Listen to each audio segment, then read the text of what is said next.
Dr. Stauber. Today I'm joined with Evelyn. Thanks, Evelyn, for chatting with us. Evelyn, you were diagnosed with Menieres disease about 4 years ago. 4.5. 4.5 years ago.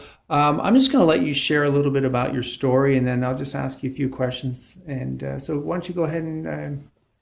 The Menieres I had never heard of before. I would have these episodes of ears filling up and then nausea, dizziness, and it was completely incapacitating for 24 to 36 hours. They became more frequent, and before Christmas last year, about every 10 days, I was losing at least 24 hours. So you're getting an episode every 10 days, Every week and a 10 half. days. And that's a lot of time out of your life and you're not planning it. Sure. If, and then just, when you try to plan things, you didn't know whether or not you were really going to be able to complete it or attend it or serve dinner to people you've tried to invite. Sure. So you're always planning backup plans. Okay.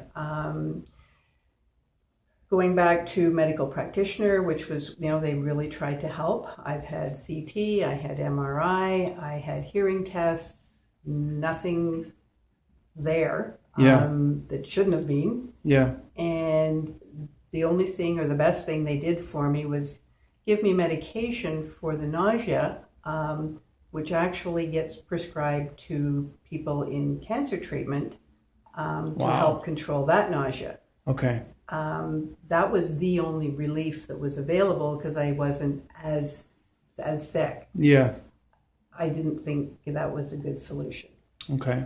So I've always been on the internet looking, seeing what I could learn. So you tried different maneuvers and stretches or exercises? There's exercises on the internet that say, oh, this will work. Sure. Or avoid salt, avoid nicotine, avoid coffee, caffeine. Sure, I even stimulants. gave up chocolate. Ah. Okay, that's how bad it was. And none of those things that I could find seemed to have any positive effect. So you could be anywhere and suddenly you would just have this, you could feel it coming on. I could feel it coming on, and wherever I was, I needed to get home. Because you just drop, would you start vomiting? Yep. And complete, and of course, if I'm away from home, I've got to drive to get home. Yeah. And so it's very scary. For me. So I wouldn't travel by myself more than a half an hour away. I generally got anywhere from 1 to 3 hours notice if I could, maybe try to fight it off. Okay. But I needed to get home because I knew what was coming. Yeah. So, as I say, always looking, and then I saw your video. Okay. Which was, I thought, oh boy, I thought somewhere down in the States somewhere, and I'm never going to get to see this guy. And then a little more research, a little more evaluation, and you're 5 blocks away from my house. Ah, cool, yeah. So it brought me here. This is my 6th treatment. Yeah, I think. Yep.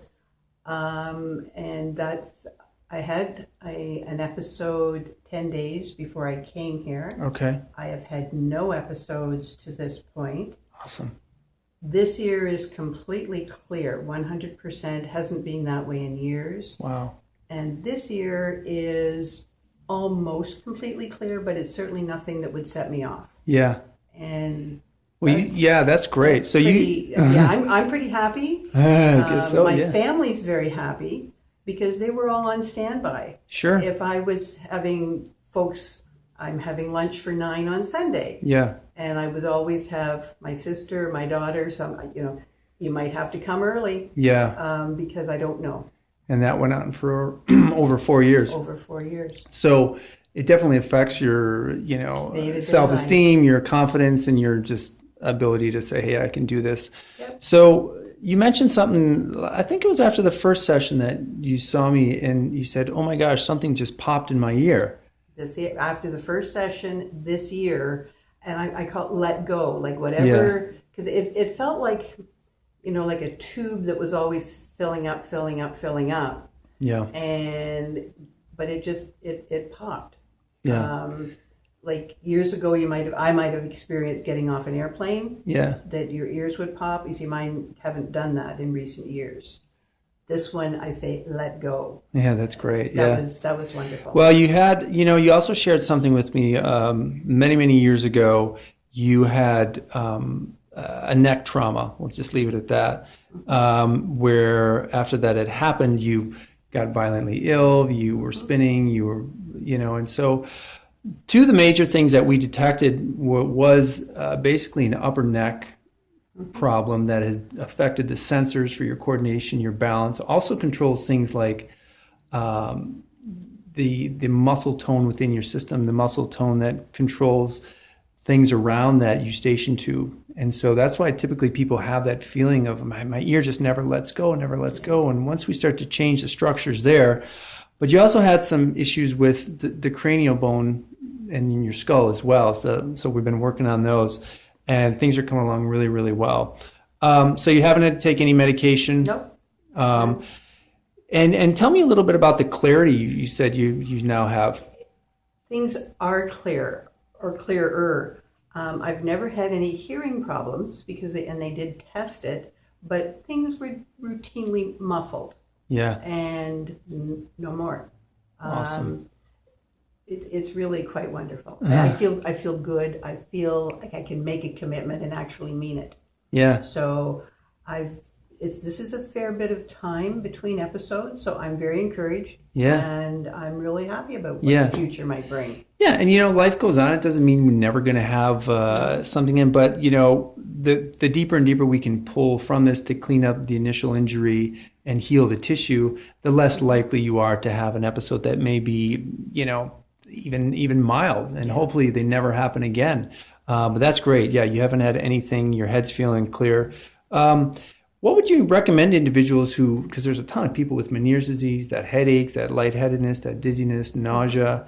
Can you just speak a little about the procedure work? And, a lot of times people don't get care because they're like, I don't want anybody touching my neck or my head. And I was very concerned about that coming in here because you just don't know what's going to happen. And when you're unsteady as it is, it is a bit frightening. But I encourage people to do their homework, pick up the phone, make a call, because there's certainly no commitment to do that, other than talk about the procedure and what works best for everyone. Yeah. This has really been, and I'm going to say, life-changing. Oh, that's so great. I'm so glad to hear it. We expect even greater things for you. I'm glad we're, got both ears just about cleared out, and your head's feeling clear and strong and confident. Your smile looks great. And thanks for doing this. You're going to help a lot of people. I hope so, because Menieres is one of those things where you don't hear a lot about it. Yeah. But people that have it sure know. It's an issue with their whole life. Awesome. Thanks for sharing, Evelyn. You're welcome.